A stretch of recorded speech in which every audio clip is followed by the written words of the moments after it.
think my mic works. Welcome to the Inside Texas Football YouTube channel, powered by InsideTexas.com. Live 7:40 on a Tuesday. Got a commitment, Eric, adding to the defense, and Texas gets a guy on the open market. That is Bo Mascoe from Rutgers University. Lots of connections with Mark Orfe, played in a Greg Schiano defense, a good cornerback. Texas losing both their corners. This gives them some versatility at that position here in 2026 with a top 50 transfer portal addition, according to On3. Yeah, I mean, they lost their two starting corners, I guess, but they're still greedy because they've got a lot of talent already. You can never have enough cover guys. Especially, Muschamp's going to run a lot of dime at times, depending on what offense they play. He's going to run a lot of man. Masco's run a lot of man coverage, certainly against Penn State he did. Sub 11 second guy out of high school, out of Florida. A higher end 3-star. What I like to say in recruiting is you can often not tell any difference between a guy rated 88 and one rated 92. They're usually right in the same neighborhood. And look, they've got a lot of guys that can cover the ball now, and it gives them more versatility. This could help somebody else play nickel. You've got Wardell Mack who can play nickel. Wardell Mack can also play corner. You're going to mix and match, but they've got a lot of true corners and a lot of guys that have versatility. You would say Kobe Black probably has versatility to play nickel. You would say Grayson Littleton. Obviously, we know that he has the versatility to play nickel, but you might want him at corner. Cade Phillips, pure corner. I think Masco's a pure corner too. But that's where they're at. They've got plenty of cover pieces now. I think they're done in the secondary, but maybe a safety looms. We'll see. So I'm looking. I got his PFF grade up, and his second highest rated game, but probably his most complete game, was against Ohio State. And so I'm trying to figure out, I got to get to the Rutgers page, which, I'm a frequenter of the Rutgers PFF page, but I'm trying to figure out who he was matched up against. But before I find that, you talked about his fit and potential place in the defense. What did Mark Orfe do to help make this happen, aside from maybe coach at Rutgers for a couple of years? Well, yeah, I mean, he coached him for a couple of years. I'm not sure if he was credited for recruiting him. I haven't really looked. It doesn't matter. He recruited him this time. That familiarity made it pretty easy. He's a guy that we had wondered about perhaps last year. He's a 2-year starter, has played a lot, but he still has 2 years of eligibility remaining as well. So you've got experience, but you also have some longevity remaining in front of him. It's a really good get. It protects you, and it also protects you from the transfer portal, maybe even this year or next. One thing, it doesn't look. Was that a game where maybe Jeremiah Smith and Carnell Tate missed it? So he was never lined up against either of those guys. Didn't get an opportunity against Brandon Ennis, but he was targeted 3 times when Rutgers played Ohio State, and 1 catch for 5 yards by a tight end and 2 yards after catch. So going back to if I can find some of his details. He very rarely lined up in the slot. He's an outside guy. He's a pure cover corner, probably somebody you put in the field. You can man him up, sort of put him on an island. We're not talking about a guy that's probably great, but very, very real chance of getting a shot in the NFL, though. And, like I said, experience plus also a lot of remaining eligibility as well. He had, again, Greg Schiano. He also had, Iowa was, I think, one of the big players in his recruitment toward the end for a Florida kid. And so Iowa knows how to find them. That's for sure. Iowa, they do a really good job scouting. Schiano, obviously, he's got a lot of skins on the wall. But, I mean, there's more skins on the wall now. Muschamp signed off on the guy. That says a lot. Like I said, you can never have enough cover guys. You can never have enough pass rushers. They're still working on that as we speak, despite having a handful of pass rushers already on the roster. I think they're we've seen Muschamp where they like to build the defense from the back end forward. This is another piece that helps them do that. We'll keep going in just a second. Got to show some love to our sponsor, that is Laura Baker. If you're looking for a home in the Austin area, there's only one number to call. That's Laura Baker at 512-784-0505. Laura's a part of the elite Andy Allen team at Keller Williams Realty. She's helped Longhorns find their dream homes all over Central Texas. You can just ask our very own Ian Boyd, who moved from Michigan to Texas with Laura's help.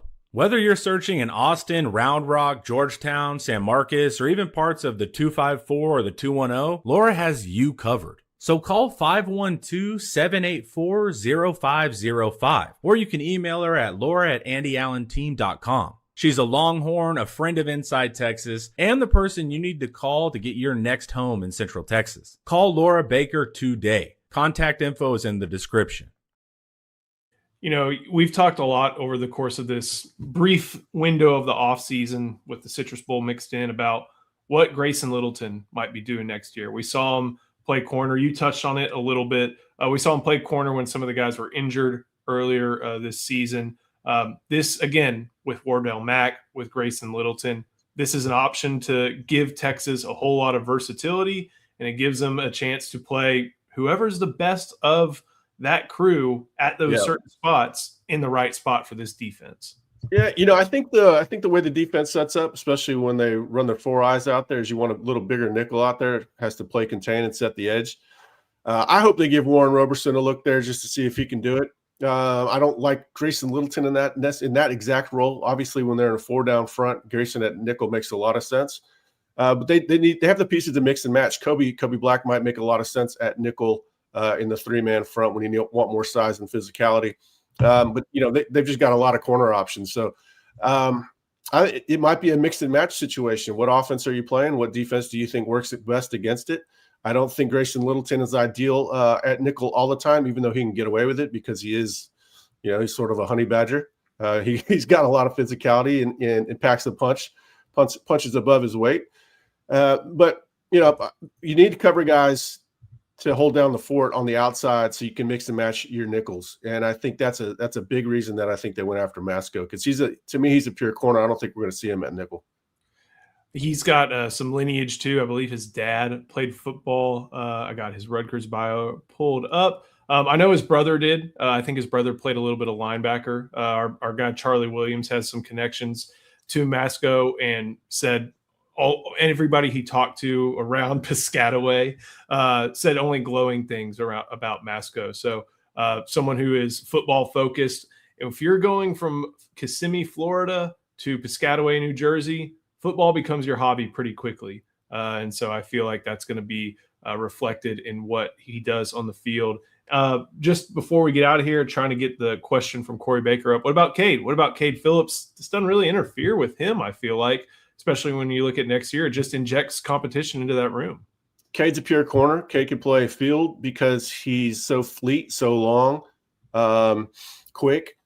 He can play boundary because he's tall and physical. You don't mess with Cade. You leave him at corner. You know, ideally, you might not even mess with Grayson and leave him at corner, but you still need depth. And they rotate a lot. I think they're going to rotate more with Blake Gideon coming back in the entire secondary. They didn't rotate nearly as much, especially at safety, with Dwayne Akina. So I think this is going to help them rotate. Sark is always hoping that they're going to play 16 games. So that's a big part of it, keeping everybody fresh.